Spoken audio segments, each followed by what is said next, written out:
Brutalista é um dos filmes mais aguardados do ano para muita gente. Era um filme que eu estava bem curioso em conferir, que ganhou o prêmio de melhor direção lá no Festival de Veneza e chegou com todo um grande escândalo, um grande burburinho aqui na Mostra de São Paulo, filme que só chega em circuito em 2025, que pode ser quando muita gente vai assistir a essa crítica quando chegar para todo o Brasil, filme que chega pela Universal, apesar de se vender muito como um filme de cinema independente, né, que consegue distribuição posterior, mas é muito difícil olhar para esse filme como um filme de cinema independente, porque ele é um filme muito caro, muito grande, muito megalomaníaco em tudo, filmado em 70mm, né, algo que é extremamente raro hoje em dia. Primeiro porque é muito difícil você criar, você precisa pensar muito nas imagens e é muito caro você filmar em película 70mm, que é algo que permite algumas possibilidades de imagem que o Courbet se utiliza bem até certo ponto. Eu vou bater muito nessa tecla aqui nessa crítica,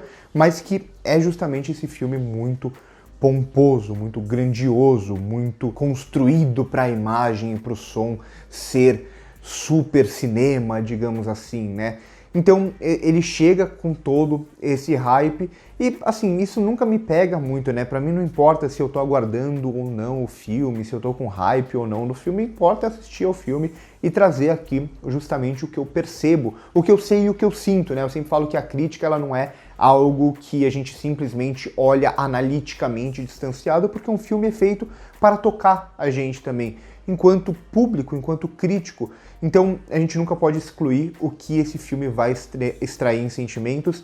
E aqui já confesso que uma das coisas que me pega muito é que é um filme bastante apático, né? Há uma preocupação muito grande em construir essas grandes imagens, em uma trilha sonora que grita e tudo mais, mas no fundo esse filme, que é um estudo de personagem, um estudo da sociedade, entre muitas outras coisas que eu vou passar por aqui, ele não consegue mesmo se aprofundar, não consegue extrair muito da gente, nem naquelas construções arquitetônicas, nem quando vai focar no protagonista e nos outros personagens. Mas acho que é um filme muito sintomático, a reação dele a como muita gente olha cinema, sobretudo a crítica americana. A crítica americana, que eu sempre falo que influencia muito essa crítica brasileira, que está majoritariamente no YouTube, uma crítica que resume e estimula o público a assistir ao filme, pensar o filme como uma série de elementos, como o Oscar, assim, né, dividido em categorias, e o filme ele tem uma fotografia boa, mas a trilha sonora é ruim, e vamos fazer uma média e definir se esse filme é bom ou ruim. Não é assim que funciona.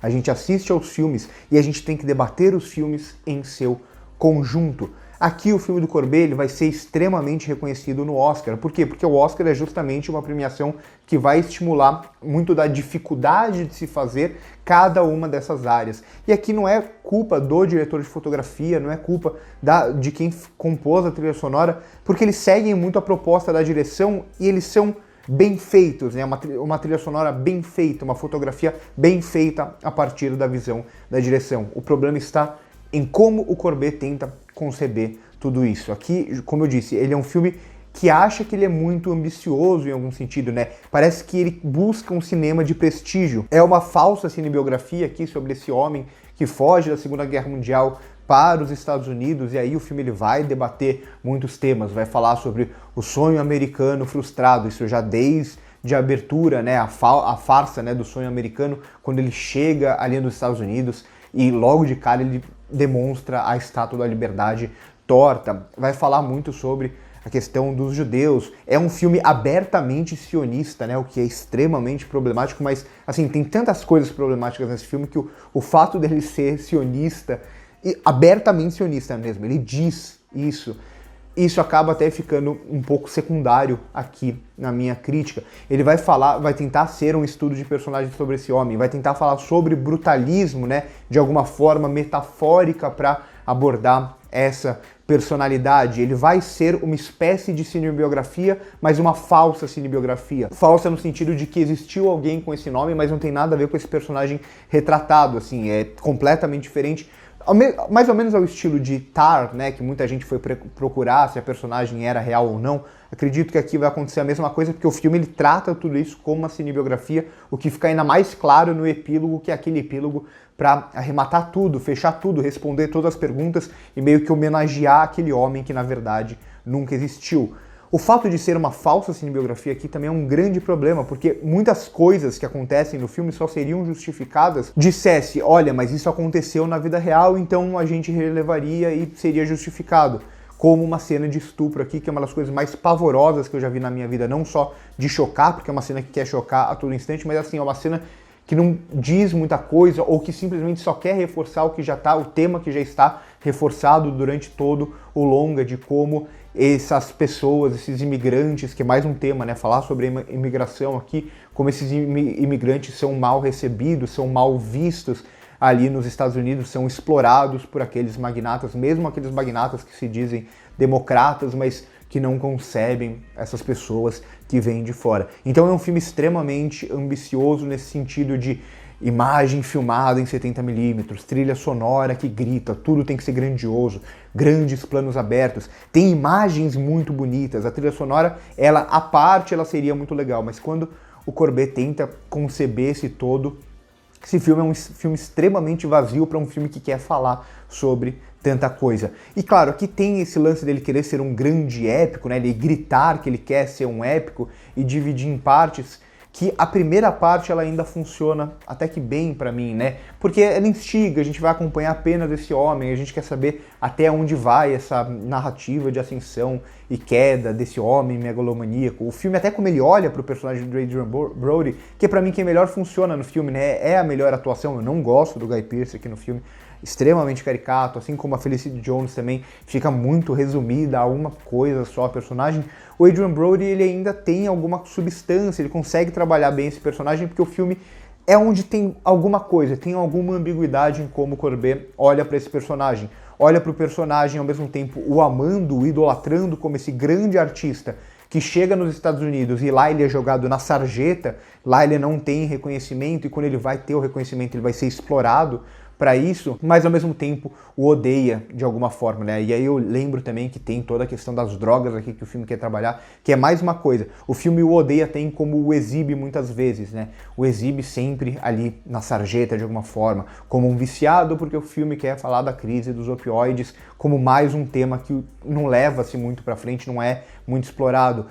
Humilha ele quando jogam uma moeda nele, porque ele é judeu, ou mesmo na cena do estupro, que eu falei assim, tem muito esse lance de, esse é um grande homem que a gente vai observar, mas o filme ele tá humilhando esse homem, ele quer defender muito essa visão mais sionista, defender muito os judeus, mas o que ele faz em imagem mesmo é humilhar esses personagens de alguma forma, né? Então é um filme que acaba sendo bastante contraditório, mas que no geral o que menos funciona pra mim é porque ele quer tanto clamar por ser um filme de cinema de prestígio, que busca ângulos diferentes, que busca imagens mais bonitas, de contraste, de pôr do sol, das cores, porque foi filmado em 70mm, porque foi filmado em película. Acredito até que é um filme que vai ganhar melhor fotografia, que vai ganhar melhor trilha sonora no Oscar, justamente porque é esse trabalho que chama a atenção, que é pomposo, que é gritado e que provavelmente, se ganhar melhor fotografia, me cobrem depois, provavelmente vai ter um discurso em prol da película, em prol dos 70mm, que é todo esse fetiche que muitos cineastas têm de falar que uma técnica é melhor que a outra e não importa como essas técnicas são usadas. Mas para além disso, e o que para mim é o principal aqui, é que é um filme que ele quer tanto não ser um Oscar bait, ele tanto quer ser esse filme grandioso, de prestígio, esse épico, que no final ele não passa, ele acaba se tornando um grande Oscar bait com alguns enfeites diferentes, né? Ele vai seguir a estrutura da cinebiografia e se utilizar muito mal dela, como eu disse, a ponto do roteiro ser tão ruim que ele não consegue resolver basicamente nada, ele não consegue nem explorar aquelas grandes arquiteturas, ele não consegue nem trazer significado para a obra daquele artista, a ponto de precisar de um epílogo filmado de uma forma bem desleixada, completamente diferente do resto, só para responder a todas as perguntas que o filme durante mais de 3 horas não conseguiu responder, né? Então é um roteiro realmente muito ruim e toda essa pompa da direção não se justifica, porque no final é um filme com as mesmas características desses filmes de Oscar de sempre, né? Ele não tem nada além, ele é só essa busca por ser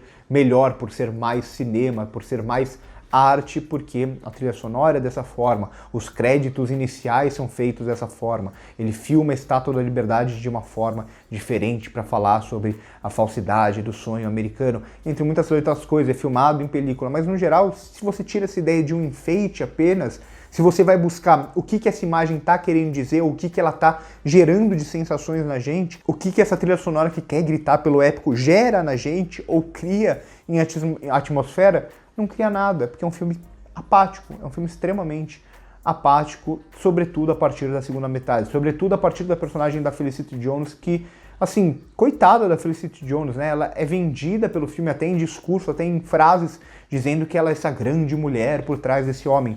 Mas o que acontece é exatamente o contrário, né? Ela é apenas uma personagem doente que fica jogada de canto e não faz nada, e é mais uma que tem essa obsessão do Corbet em parece que humilhar aqueles personagens que ele quer gostar, né? Então ele humilha o personagem do Adrian Brody, ele humilha a personagem da Felicity Jones. E o Guy Pearce, que é esse personagem mais detestável, ele até coloca uma certa pompa nesse personagem. Enfim, pra mim, o Brutalista, todo sucesso, claro, a gente vai debater, tem amigos meus que gostaram, né, da crítica, tem muita gente que eu conheço que gostou mesmo, mas muita gente também muito próxima de mim que odiou a esse filme, mas, assim, pra mim é um grande delírio que esse filme tá se transformando, ao mesmo tempo que faz muito sentido essa reação, porque é essa visão muito trazida da crítica americana de dividir o filme em partes e não pensar num todo. Como um todo, esse filme ele é muito ruim. Mas se você dividir em partes e olhar as imagens bonitas, escutar a trilha sonora como se fosse no Spotify, aí vai parecer bem feito, né? Aí é bem feito. Enfim, não é assim que funciona o cinema, né? Cinema é um conjunto, o filme é um conjunto, o filme é uma unidade. E como unidade, esse filme é muito, muito, muito fraco. Sobretudo a segunda parte e principalmente o epílogo, que pra mim é inexplicável. Assim, o epílogo é uma das coisas mais tenebrosas que eu já vi em muito tempo, o epílogo desse filme. Então por hoje é isso, um pouco indignado com o Brutalista. Curte o vídeo se gostou, se inscreve no canal se não é inscrito. Passa nos outros comentários para ver as nossas outras redes sociais, ainda tem mais 2 dias de cobertura, né? Mais 2 dias e meio de cobertura de Mostra de São Paulo, que eu estou fazendo bastante pelo Instagram e também aqui pelo YouTube, também escrevendo para a Filmes. E Filmes, muita crítica minha, muito vídeo meu saindo por aí. Espero que vocês estejam acompanhando. Por hoje é isso e corta.